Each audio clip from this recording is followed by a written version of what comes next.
On se retrouve donc pour cette troisième partie des championnats d'Europe qui se déroule à Toulouse. Dans ce beau mur. Dans ce beau mur tout refait, tout propre. Où vont s'affronter l'équipe 2 d'Espagne et l'équipe 2 française. Avec chez les Français à l'arrière Étienne Tranois qui est un jeune joueur qu'on connaît bien puisque c'est un partenaire d'entraînement. Vice-champion du monde espoir. Vice-champion du monde espoir d'ailleurs à Iscar. C'est vraiment première compétition internationale senior pour notre Toulousain. C'est vrai, il avait aussi gagné le Master de Pala Corta. C'était l'équivalent d'un titre national là quasiment. Hein. C'était avec que les meilleurs Français. C'est un grand espoir de la pelote française qu'on est très content de retrouver là. Avec à l'avant Pierre-Adrien Casteran qui est lui bien plus connu. Et qui a déjà aussi beaucoup d'expérience avec quelques titres mondiaux également. Ils sont opposés à Imanol Ibáñez Pérez, qui est une multitude de fois champion du monde en professionnel. Et avec à l'avant Carlos Baiza, qui a un début de carrière assez incroyable. Il a été champion du monde à Biarritz en 2018, en moins de 22 ans. Vice-champion du monde à Barcelone en 2018. Pardon, le Biarritz c'était 2016 exactement. Et vice-champion du monde en 2018 à Barcelone. Ouais.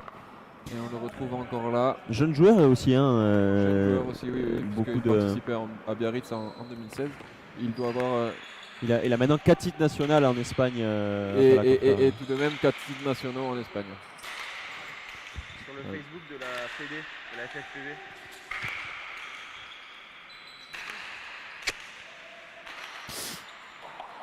La communication qui est mal passée entre Étienne qui a appelé Pierre-Adrien.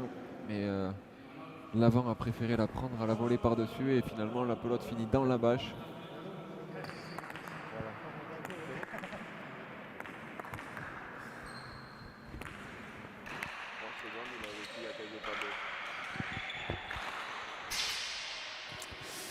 Allez, les débuts de partie, les bras sont encore un petit peu engourdis, il faut détendre tout ça. Faute un peu plus directe. En effet.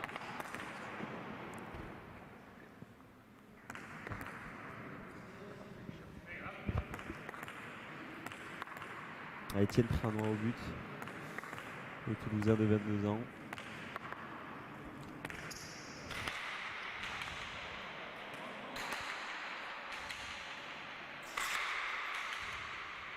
Et voilà, il fait le point d'ailleurs. Hein. Poupette comme on le connaît ici, qui tape dans ce mur. Allez Poupette, qui tape dans ce mur depuis ses plus jeunes années.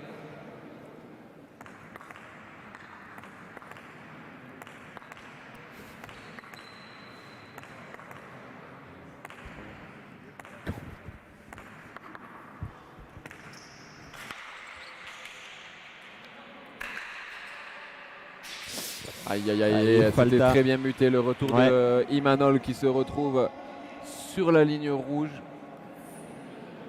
Pour l'instant, pas de points très disputés, de beaucoup de fautes directes. Un début de partie un peu en dents de scie, un peu bancal, un peu boiteux. Pacha. Les Français qui mènent à la marque 3-2. Et Étienne se retrouve sur son second but.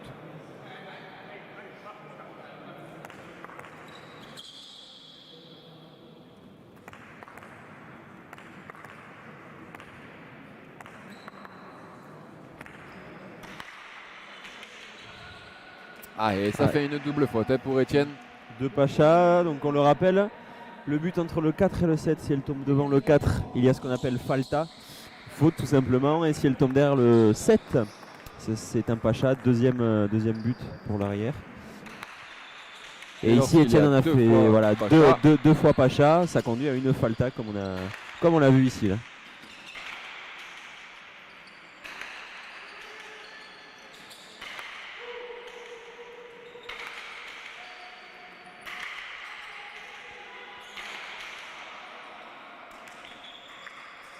Bien retourné ça.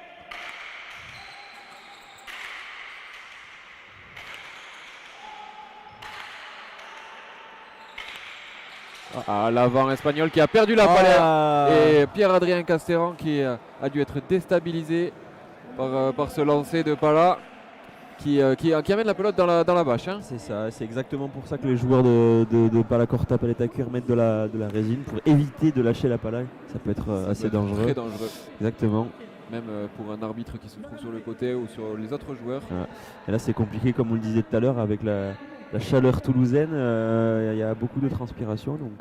Et donc peut-être même qu'il va falloir changer le Chatterton entre les manches. Hein. Exactement. Donc Étienne Tranois associé donc à PA Casteran, champion du monde espoir à Pala Corta, c'était en 2012 je crois, il me semble, à Tarbes.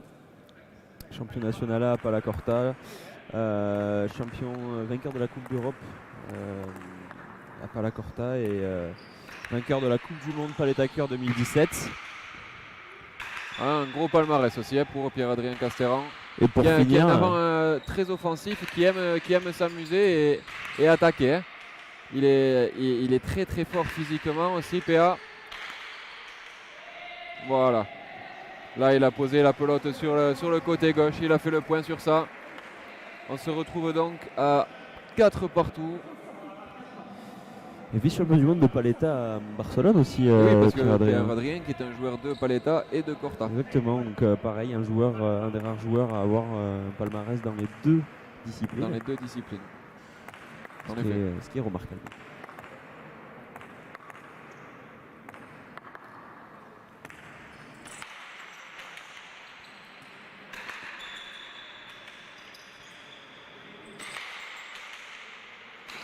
C'était une pelote bien placée et Imanol a surenchéri avec une magnifique volée. Et là c'est Baissa qui va à la faute. Hein. L'avant espagnol qui faute de la volée de la main gauche directement dans la bâche. Et qui offre le 5e point aux Français avec Étienne Catranois du coup qui se retrouve au but.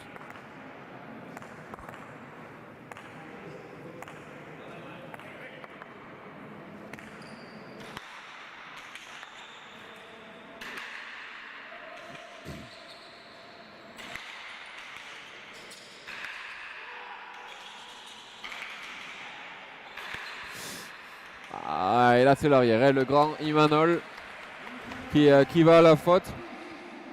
Le grand gaucher, c'est je l'aurais assez dit, peut-être un grand gabarit. Qui a laissé échapper le professionnel poignet, qui a laissé échapper le poignet. Oui. Un défaut de beaucoup de gauchers, hein, c'est touché sur le mur de gauche. Et la pelote a plus tendance à sortir dans.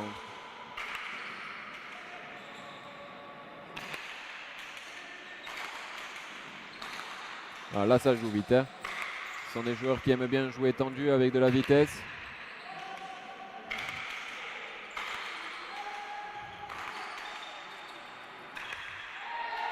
Et ça fait point hein, du côté de PA Casteran qui met la pression sur les joueurs espagnols. Bien épaulé par Étienne Tranois qui ne fait pas de faute. Un joueur très très fiable Étienne. Dans sa régularité notamment. Oui. On t'adore Étienne. C'est fort.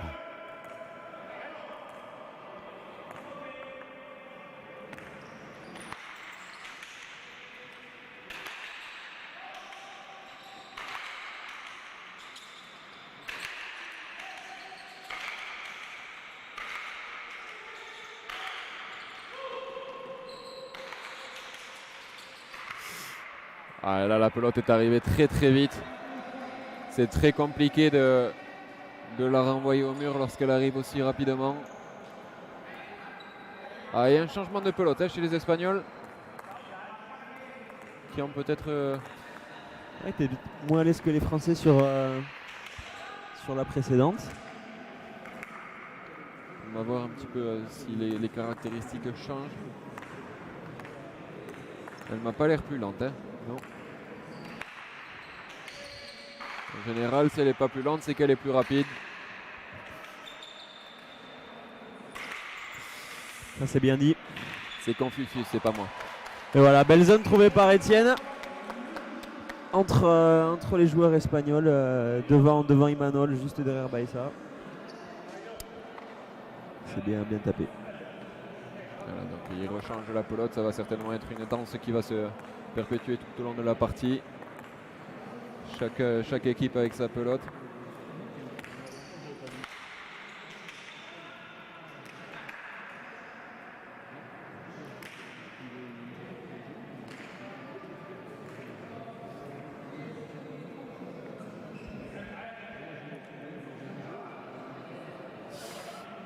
Ça fait 8-5 hein, pour les Français.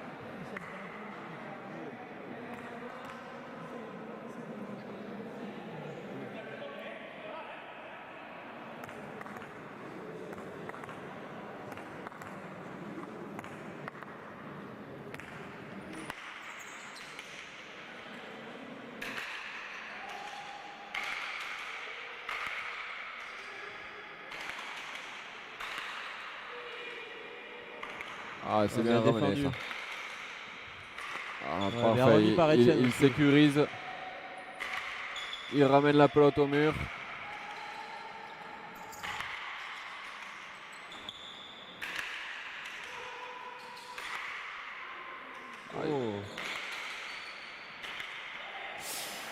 Et ça finit par craquer du côté français. Etienne Tranon qui va chercher un peu de résine.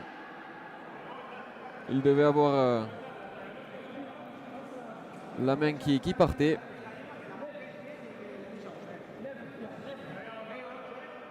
D'ailleurs ça s'est entendu hein, sur sa dernière frappe. Ouais, elle était décentrée. Hein, Ouais. Pas bien centrée par Etienne.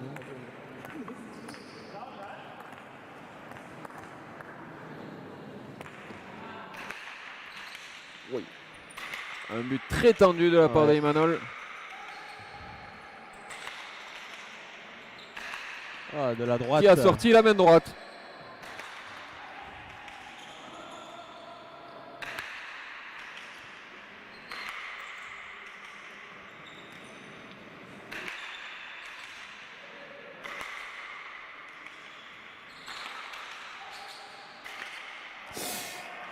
Ah, c'est dommage. Etienne qui va à la faute.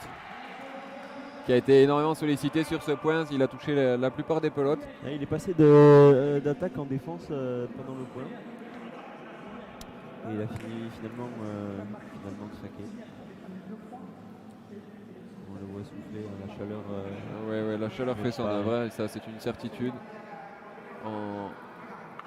Elle ne faiblit pas. Hein. On est toujours sous son coup. Il est quand même opposé à de très bons joueurs.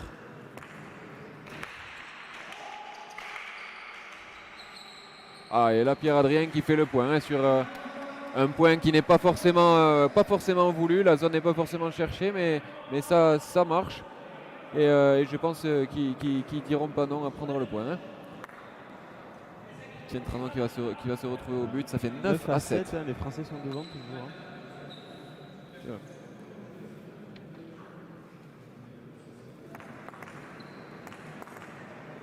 C'est comme moi aussi.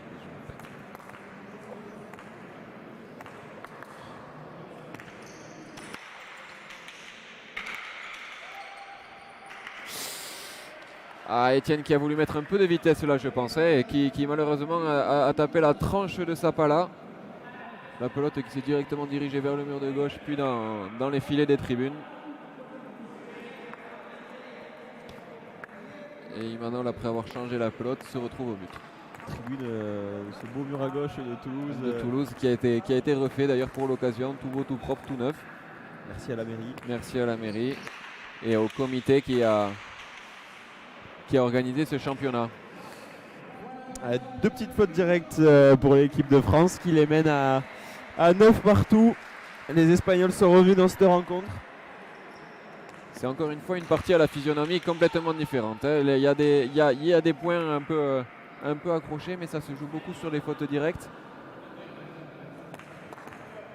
Ça va pas être le même style de partie que les précédentes.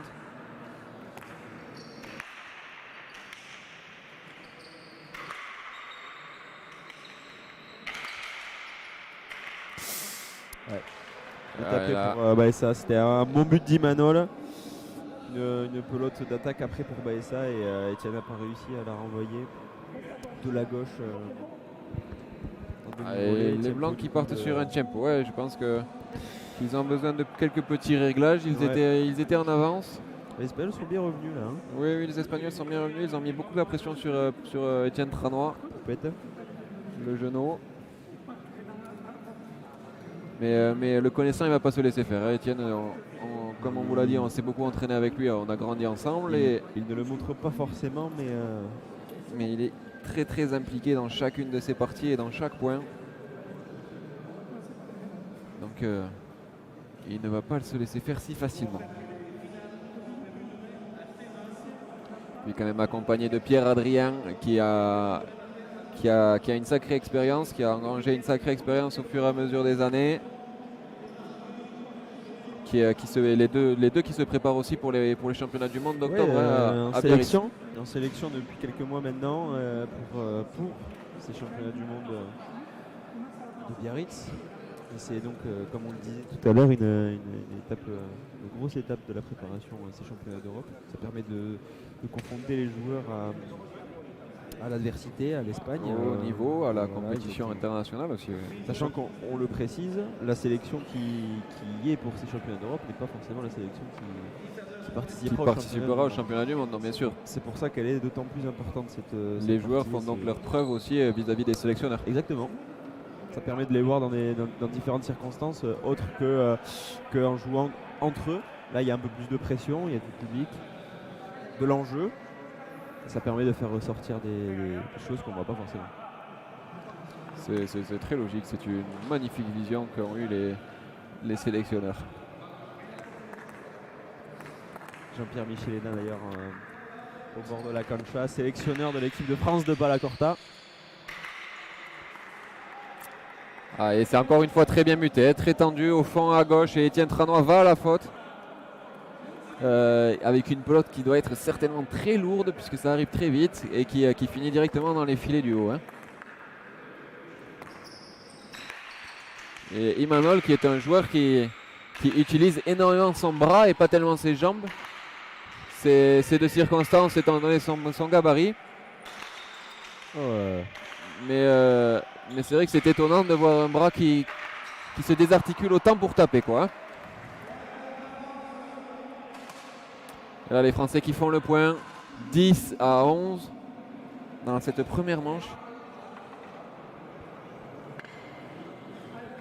Je rappelle que c'est la troisième partie de la journée, c'est la deuxième demi-finale de Corta. Quatrième partie de la journée. Bon. Donc un premier, un barrage. Et ça file, hein. C'est la deuxième demi-finale de Corta. Je rappelle que Sylvain Breffel et Dan Nicole ont gagné celle d'avant avec une partie au suspense incroyable. 10-9 dans la troisième 10-9 dans la troisième manche. Bien sûr mon cher Bastien Picard. Et que donc cette partie choisira qui va jouer contre eux les champions du monde en finale. Et cette fois-ci c'est Imanol qui va à la faute. 11 partout, égalité dans cette première manche. Allez blanc!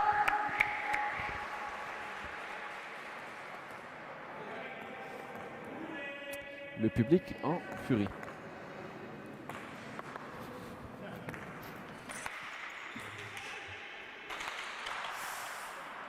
Encore une faute directe. Carlos Baissa. Bamar. Club de Iscar. En Espagne. Ils sont espagnols.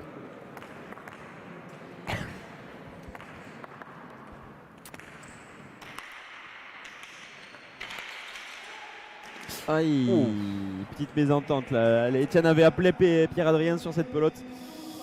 La pelote qui arrivait très très vite, il fallait prendre une décision. Ce n'était pas la meilleure, je pensais. Oui, que Etienne était mieux. Il avait plus le temps de la contrôler parce qu'elle arrivait extrêmement vite. Et ça nous ramène le score à 12 partout. Le score, pardon. Ouais, c'est bien sorti ça. Allez. Voilà. Pierre-Adrien qui va devoir avancer, la pelote lui passe à travers la pala.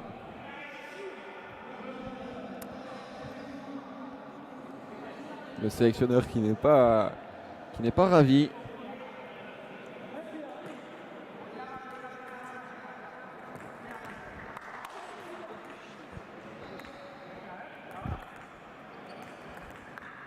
Allez, 13-12. À Pacha.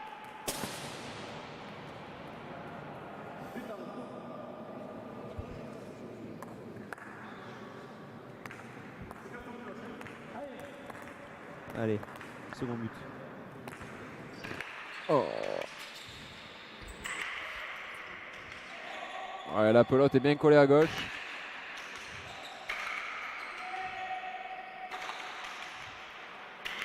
Aïe. Ah, Etienne qui fait faute sur cette volée au 8,5 à gauche. Allez, première Nobia pour la Première Nobia, manche. c'est vrai. Deux fautes des Imanol, le gaucher au but.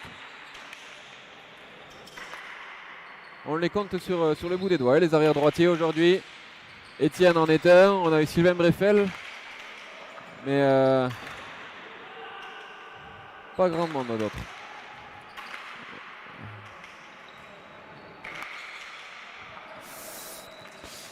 Et là sur les rebotes, Etienne qui est sérieux, qui ramène bien.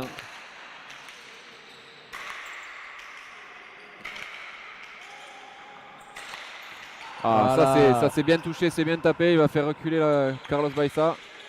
Oui. Oh.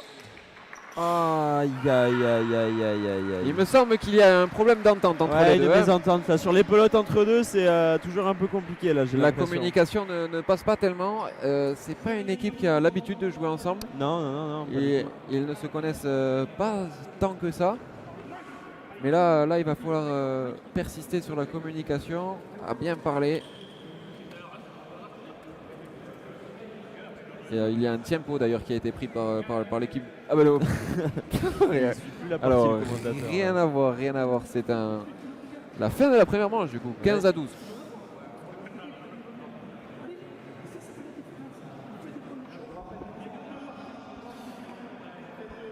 Les Espagnols qui paraissent un petit peu moins tendus que nos Français là, qui parlent un petit peu plus ouvertement.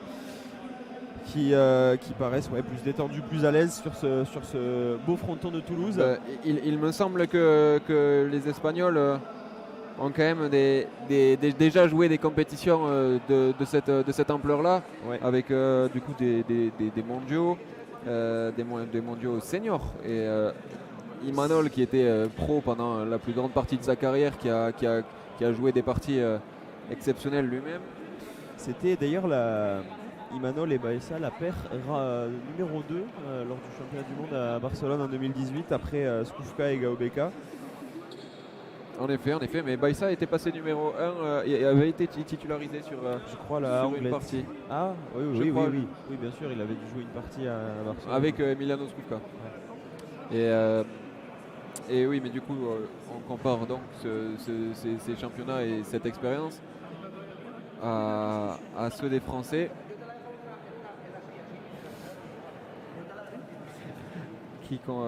Qui eux ont participé en tout cas du côté de Étienne Tranois, qui ont participé au championnat du monde de Iscar, mais en espoir. Il n'a pas encore participé à des internationaux, c'est sa première fois. En senior, bien sûr. Senior. Toujours plus compliqué quand on passe en senior, il y a beaucoup moins de fautes, il passe un cap et je pense que justement il essaye de se prouver, tu vois, qu'il peut le faire. Et je pense qu'il peut le faire. Mais peut-être que la pression est un peu plus grande de son côté. Et pareil, il joue comme Sylvain, il joue à la maison. Oui, aussi. La pression en plus. Bien sûr, parce que... On va voir comment il va gérer ça sur la seconde manche.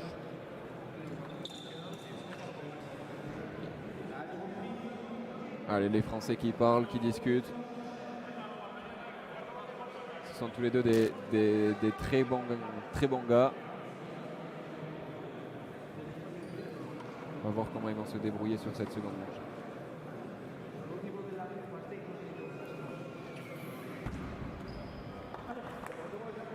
Allez, but à l'Espagne, Imanol, avec son but typique tendu qui le caractérise. Beles. Oui. Célestin avait le même but, mais il était droitier. Bélestin avait le même but en effet. Quoique quasi plus tendu, hein, j'ai l'impression. Il tapait Dans plus mes fort, souvenirs, c'était des vraies fusées. Hein. Bélestin qui était associé à Christophe Delisole qu'on a vu jouer tout à l'heure. Pacha. Là, la pelote est Pacha.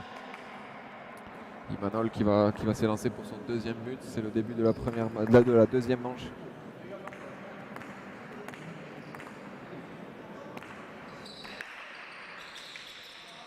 Ça va être... Ouais, c'est compliqué pour C'est Etienne. difficile. Hein. C'est bien muté, une pelote assez haute que PA ne peut pas prendre car il couvre le deux-murs lui et qui monte énormément sur Etienne. Et oui, c'est le risque passer. chez les arrières gauchers qui cherchent l'angle au mur de face. C'est soit un deux-murs, soit un tornillo. Et il faut faire le bon choix chez la bande parce qu'après la pelote rebondit énormément et c'est très difficile à ramener pour l'arrière. Ouais.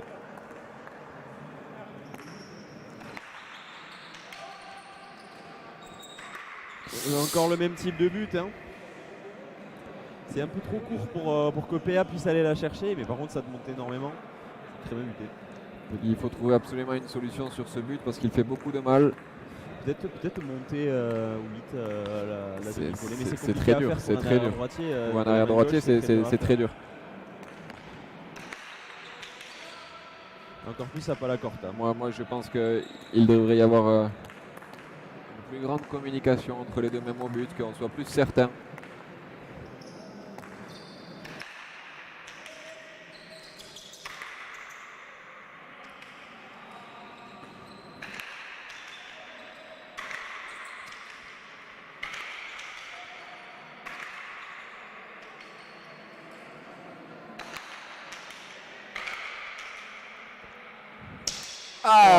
Et c'est un peu de malchance. Non, mais on ne sait pas si au sol. Puisque. Comment on peut savoir si au sol les Falta? Alors là, tu poses une colle à ton compatriote et à tous tes téléspectateurs, puisque c'est vrai que je pense d'ailleurs que la pelote au sol avait rebondi dans le terrain. Hein. Mais le bruit de la ligne a été intransigeant et donc les arbitres ont choisi de donner le point aux Espagnols. Peut-être une décision rapide là. Hein.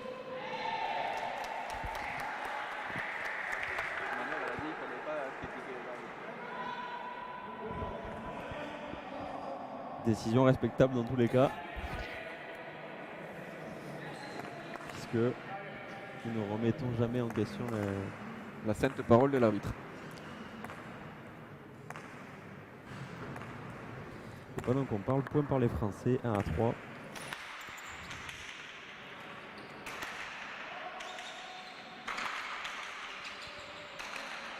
Ah, ça s'est bien ramené de la part de Imanol. Pierre-Adrien qui lève bien ses pelotes là. Il imprime du rythme là. Oui. Il y a un peu poussif de la part d'Etienne. Dommage. Il a voulu suivre le rythme que voulait imprimer PA. Je pense que c'est la bonne chose à faire. Oui. Bon, cette fois-ci c'est faute. Rien ne dit que la prochaine le sera. Rien du tout.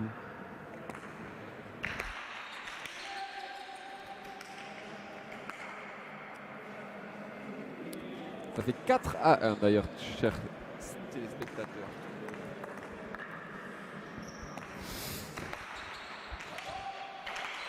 Aïe, aïe, aïe, aïe. La Pierre-Adrien Casteran qui prend la ligne jaune au mur de face et qui malheureusement donne le point aux Espagnols. Et ça fait 5 à 1. Il va falloir serrer les dents du côté des Blancs. Ouais, encore bien buté de la part d'Imanol. Hein. C'est compliqué là pour Etienne.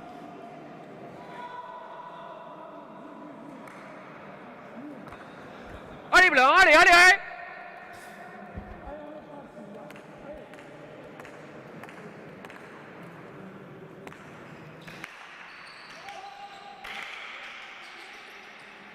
Voilà, Pierre-Adrien qui a refusé de prendre un tempo et qui je pense se sent bien là, se sent mieux sur ce début de deuxième manche et il veut vraiment imprimer son rythme.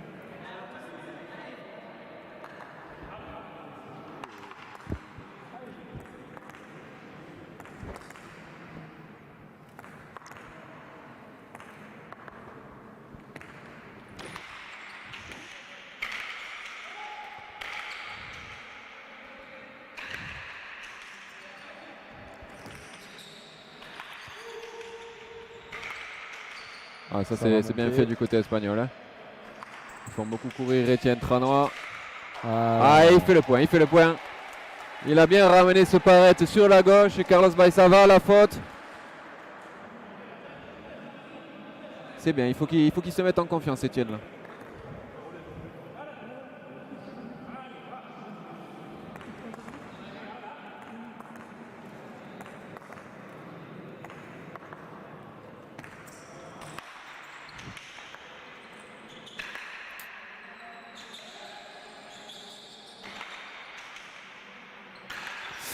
C'est une belle zone trouvée par Pierre-Adrien.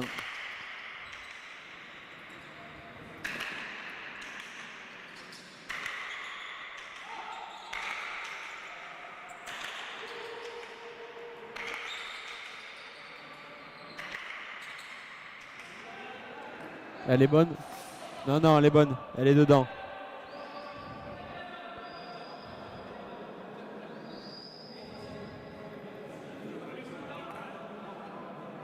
Oui, oui. Oui, oui, elle fait un bruit un Alors, petit peu bizarre quand- parce qu'elle était juste à quand- côté de la ligne. Qu'en mais dit non, les non. arbitres?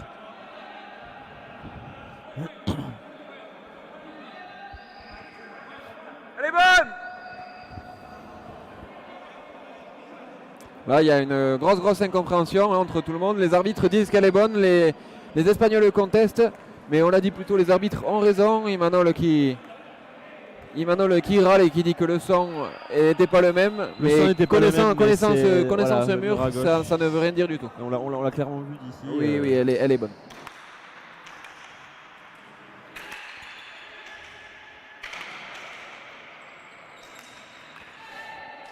Oui. Wow, il a. Wow C'était incroyablement ramené de la part de Imanol qui a imprimé un effet stratosphérique à son retour. Il a fait une Batitina en fait. Hein. C'était une Batichina en fait. Hein. Et Spectaculaire. inouï. Incommensurable. Pacha.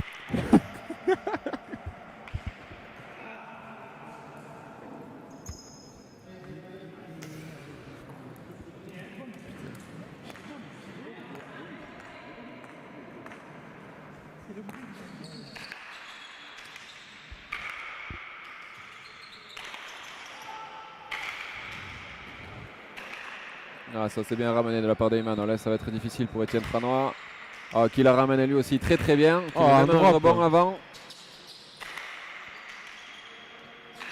Deuxième drop.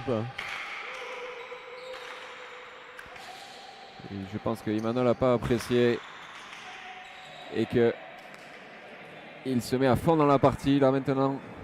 Bon, il y a eu un Beritz. Les avants se sont gênés. Se retrouve, je vous rappelle qu'il y a 7-4 pour l'équipe d'Espagne qui a gagné déjà la première manche.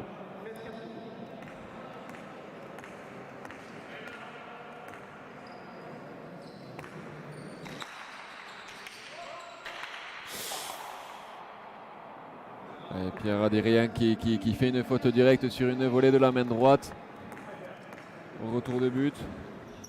C'est typiquement le genre de choses qu'il faudrait éviter.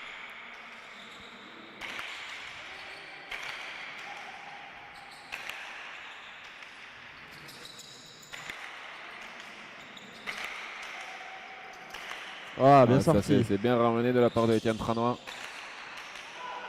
Allez, devant. Allez. Ah, et les Français qui font le point à l'issue de longs échanges. Et qui remontent à 5 points contre 8 pour les Espagnols. Etienne Tranois qui va se mettre au but.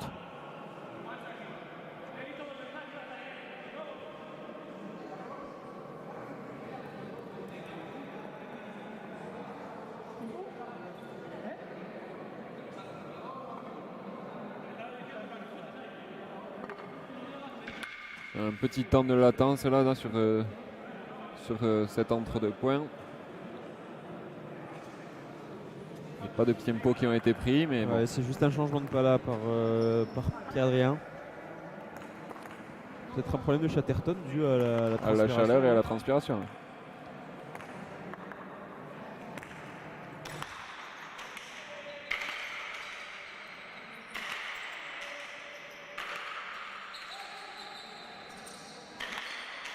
Ah, Pierre-Adrien qui a bien levé là.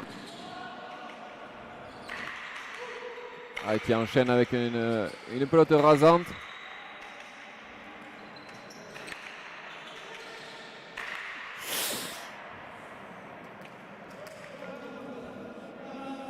C'est dommage, c'est dommage, ça manque Ouais. de finition, de régularité rigueur, sur l'espace d'un point.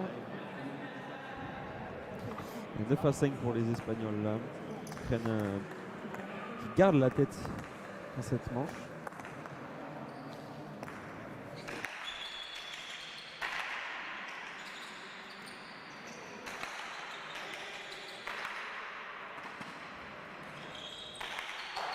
Ah, et cette fois-ci, c'est Carlos Baiza qui offre un point à la France en mettant tout de suite dans la bâche sur une pelote à droite. Et les Français prennent un tempo. Ouais, Jean-Pierre Michelena veut parler à ses joueurs.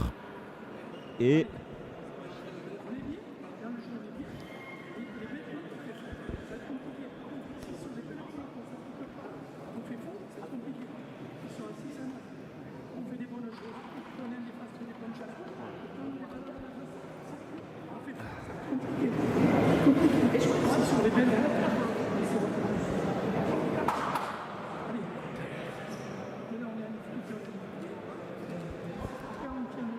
On vous rappelle qu'il fait toujours très très chaud dans ce fronton, que l'odeur commence à laisser à désirer.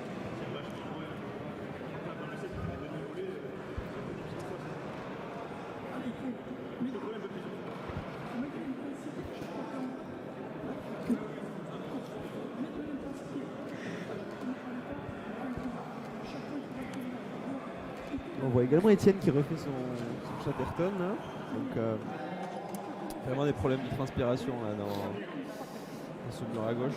Le mur à gauche qui a été refait. Merci à la mairie de Toulouse. Merci beaucoup. Et à l'organisation également de ce championnat d'Europe qui a permis à la mairie de refaire le mur. Et les joueurs qui reviennent donc sur la cancha. 6-9, comme l'a dit mon partenaire.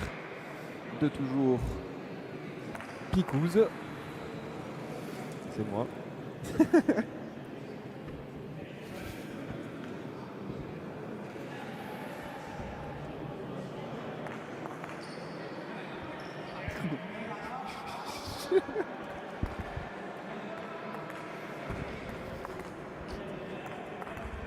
Allez, Étienne Troinon au but, 6-9.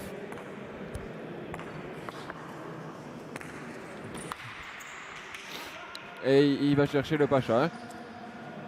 Connaissant Étienne, il aime bien aller titiller la zone du 7 au premier but pour essayer de mettre le plus en difficulté possible l'équipe adverse. Et il a bien raison puisqu'il y a toujours un second but derrière pour engager. Ah, et malheureusement, c'est le risque. Pacha, c'est la deuxième fois que ça se passe dans la partie. Falta au but en Pacha, un double Pacha. Allez, c'est les moments où il faut se oublier, passer au point suivant. Pour un arrière, le but faux, c'est vraiment, on le redoute. C'est quelque chose qu'on travaille énormément. Surtout à 9 partout dans la troisième manche. C'est pas quelque chose qu'on veut qui arrive.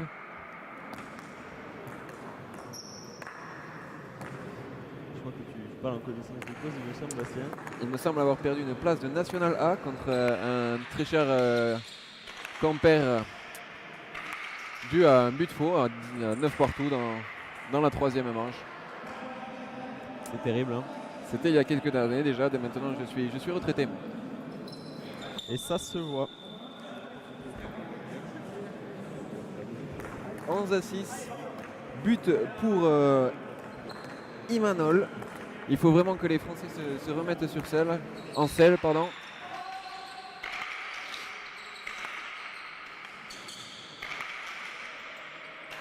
Voilà, ils doivent prendre le jeu à leur compte parce que sinon les championnats s'arrêteront là pour eux. Ouais, les Espagnols sont très très propres, ils jouent dans les bonnes zones. Là-bas, et ça, il est avec son geste très délié, très facile. Il va trouver le 7,5 à gauche dans le mur. Très très compliqué à jouer. C'est extrêmement compliqué à jouer, Ouais. comme tu viens de le dire. C'est un joueur avec qui il faut vraiment serrer le jeu parce que dès que tu lui donnes un petit peu d'espace, il va prendre cet avantage à son compte.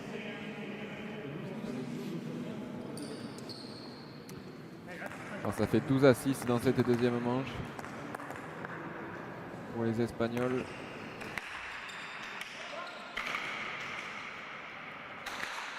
Oh là, et là, Imanol qui a envoyé une grande rubrique.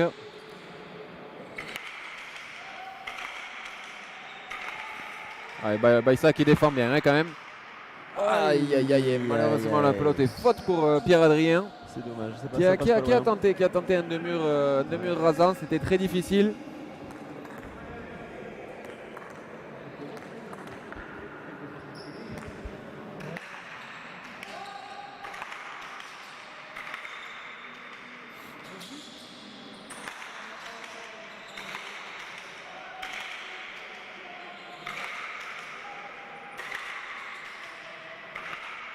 Carlos Baissa que je trouve plutôt propre. Hein. Il y a eu quelques pelotes dans la bâche. C'est exactement ce que je me disais. Il est très très propre. Il faute vraiment très peu. Et pour un avant, c'est plutôt incroyable. Un jeune joueur, on l'a dit au début, mais, qui promet une magnifique carrière. Hein. Et Pierre-Adrien qui cherche tout de même à finir, à attaquer, mais qui ne trouve pas la zone qu'il cherche. Et qui malheureusement amène son équipe à se trouver en situation de no-bien. Exactement.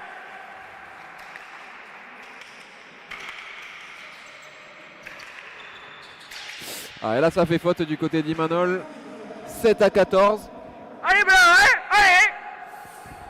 Les spectateurs sont en furie.